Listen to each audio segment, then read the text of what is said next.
اکثر لوگ سوال کرتے ہیں کہ اگر مورتیوں کی پوجا کرنا شرک ہے تو مسلمان کعبے کے ارد گرد کیوں گھومتے ہیں، پتھر کو کیوں چومتے ہیں، پھر فرق کیا ہے؟ آئیے اس بات کو ہم بہت آسان لفظوں میں سمجھتے ہیں۔ سب سے پہلے یہ جان لیں کہ شرک کا مطلب کیا ہے۔ شرک یہ ہے کہ اللہ کے ساتھ کسی اور کو شریک مان لیا جائے۔ کسی انسان، مورتی یا چیز کو یہ سمجھ لیا جائے کہ وہ نفع و نقصان کا مالک ہے، دعائیں قبول کرتا ہے یا خدائی اختیار رکھتا ہے۔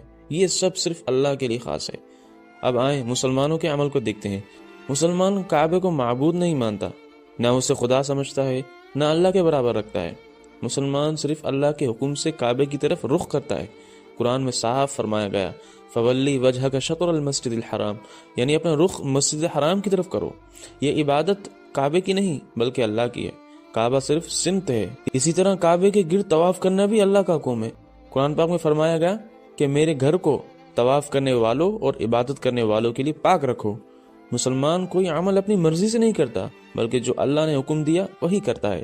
اب رہی بات حجر اسود کی، یہ کوئی معبود نہیں، یہ ایک پتھر ہے جسے نبی کریم صلی اللہ علیہ وسلم نے بوسہ دیا، عبادت کی نیت سے نہیں بلکہ اتباع سنت اور برکت کے طور پر۔ عمر بن خطاب نے صاف فرمایا، میں جانتا ہوں کہ تو صرف ایک پتھر ہے، نہ نفع دیتا ہے نہ نقصان۔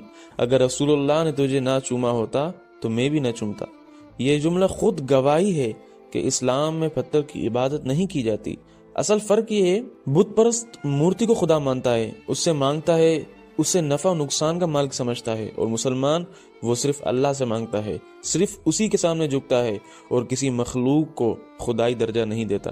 اسلام اسی بنیاد پر بت پرست کو شرک قرار دیتا ہے، کیونکہ عبادت صرف ایک اللہ کے لیے ہے۔ اگر یہ بات سمجھ میں آ جائے تو پھر واضح ہو جاتا ہے کہ کعبے کا رخ کرنا، طواف کرنا یا حجر اسود کو بوسہ دینا، یہ سب اللہ کی اطاعت ہے، نہ کہ پتھر کی عبادت۔